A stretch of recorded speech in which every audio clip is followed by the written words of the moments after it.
किसान साथियों, क्या आप चाहते हैं कि जो अनाज आप पैदा कर रहे हैं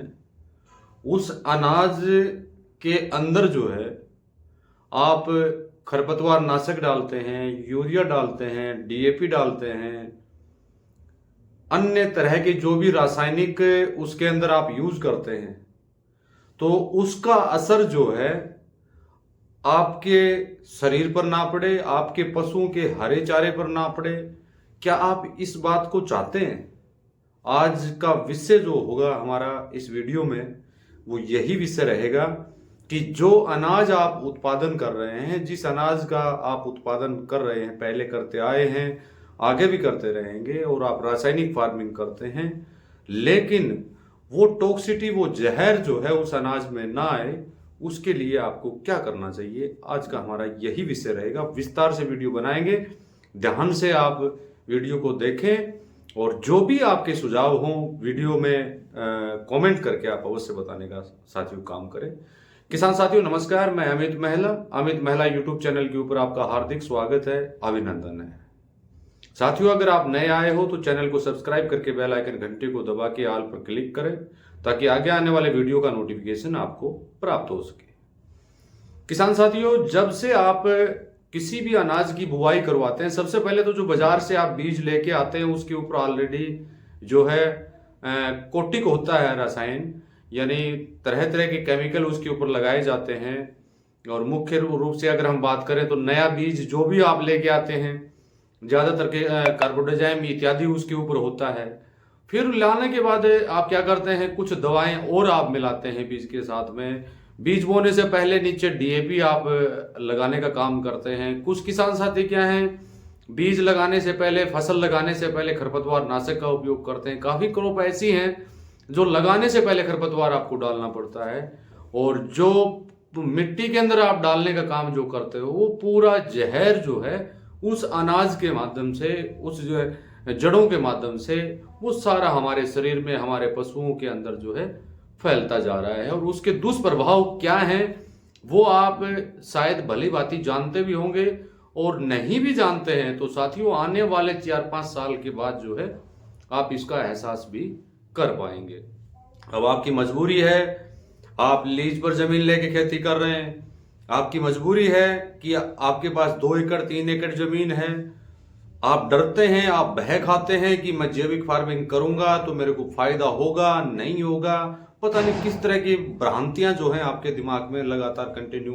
पनपती हैं, लेकिन फिर भी आप जैविक खेती की तरफ नहीं मुड़ पाते हैं। तो इसी पर्पज के लिए आज जो वीडियो में हम आपको बताएंगे, आप ठीक है भले ही आप 1 बार 2 बार 3 बार जो है आप रासायनिक यूज करें, दिल को तसल्ली आप दें, थोड़ा सा समय उसके अंदर आप बिताएं, लेकिन जो रसायन आप यूज कर रहे हैं उसके साथ जो है माननीय डॉक्टर श्रीमान कृष्ण कुमार चंद्रा जी का जो है गाढ़ा गोमूत्र अवश्य आप यूज करें। जिस गाढ़े गोमूत्र के बारे में मैं काफी बार पहले भी वीडियो के माध्यम से आप लोगों को बता चुका हूं। आप जो भी रसायन आप यूज करेंगे, जो भी आप फर्टिलाइजर, रासायनिक फर्टिलाइजर आप खेत में डालेंगे, जो पहले आप डालते हैं, काफी बार हमने पहले भी बताया है, जो पहले आप डालते हैं वहां पर इसकी मात्रा आप आधी कर सकते हैं रसायन की। 2 बोरे आप डालते थे, 1 बोरे पर आइए। और मान लीजिए आप कोई भी केमिकल डालते थे, 1 लीटर डालते हैं, वहां पर 500 ml आप डालिए।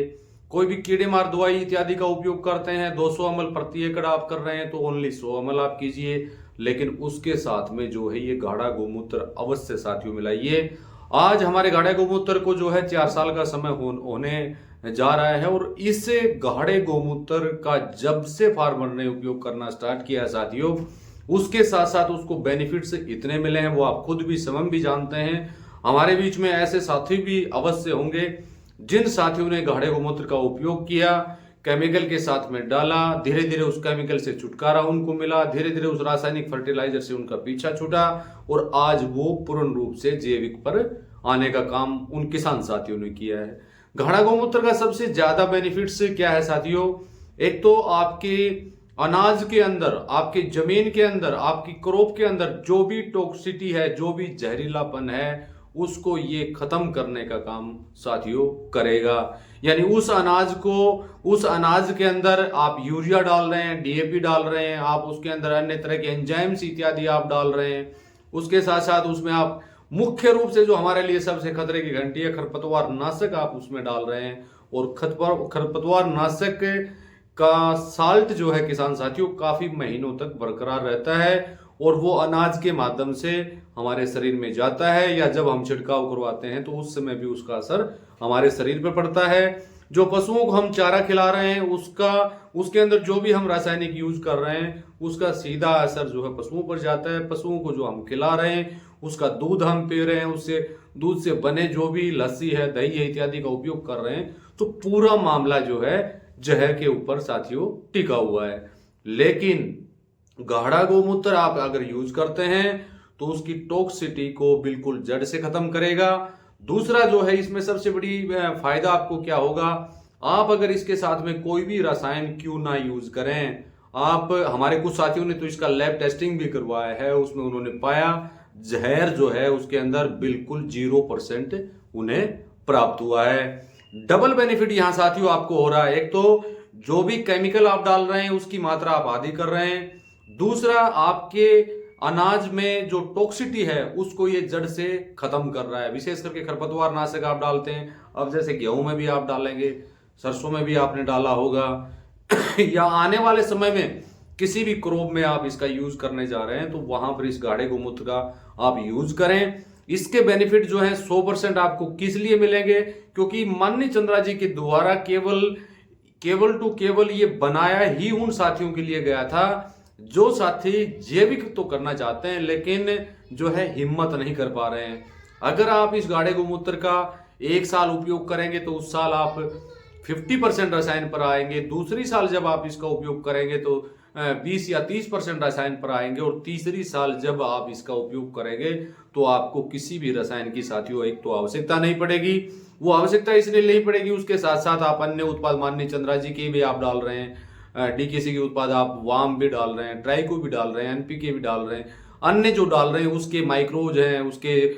जो भी बैक्टीरिया हैं, उसके जो भी मित्र जीवाणु हैं, उनको जो रसायन नुकसान करना चाहिए वो रसायन नुकसान साथियों नहीं करेगा। वो आपके खेत में परिपूर्ण रूप से जो है विकास कर पाएंगे, अपना कार्य साथियों कर पाएंगे अगर गाढ़ा गोमूत्र आप साथ में यूज करते हैं तो। अब गाढ़ा गोमूत्र जो मान लीजिए आप यूज कर रहे हैं, अब इसको यूज कैसे आपको करना है, कोई भी आप जैसे आप गेहूं के अंदर काफी किसान साथी यूरिया का छिड़काव करेंगे तो जहां पर 1 बोरा आपको डालना है साथियों, यूरिया के ऊपर एक वीडियो बनाऊंगा मैं आपको, यूरिया के बारे में जब आप सुनेंगे तो आप ये लगेगा कि हम तो वास्तव में अननेसेसरी खर्चा जो है वो इस पर हम करते आ रहे हैं, उसका कोई बेनिफिट ही हमें नहीं मिल रहा है। यानी जो जिस बेनिफिट्स के लिए आप यूरिया खेत में डाल रहे हैं साथियों उसके अनुरूप आपको फायदा बिल्कुल भी कतई भी नहीं हो रहा है। तो आप मान लीजिए यूरिया डालते हैं, डीएपी डालते हैं, इस बोतल से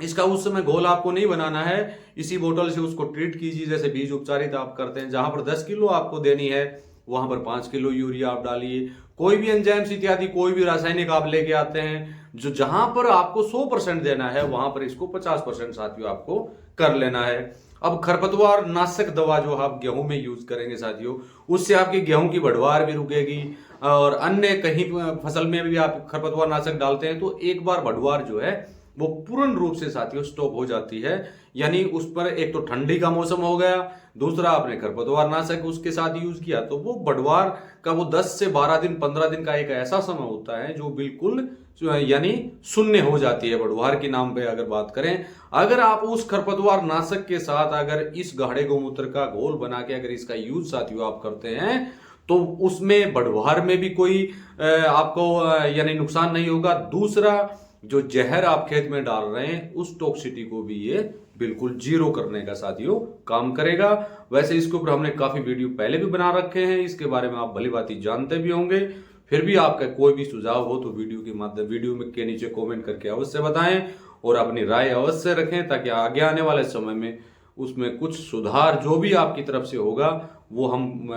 बताएंगे, उसके ऊपर हम एक नया वीडियो आप लोगों के बीच में जरूर लेके आएंगे, ताकि आपको समय समय पर उचित जानकारी साथियों मिलती रहे। इसको कैसे बनाना है, कैसे इसको तैयार करना है, इसके सारे वीडियो आप जानते भी हैं। फिर भी अगर कोई डाउट रहता है तो आप कमेंट करके अवश्य इसके बारे में जानकारी साथियों ले सकते हैं। इसी के साथ नमस्कार, जय हिंद, जय भारत।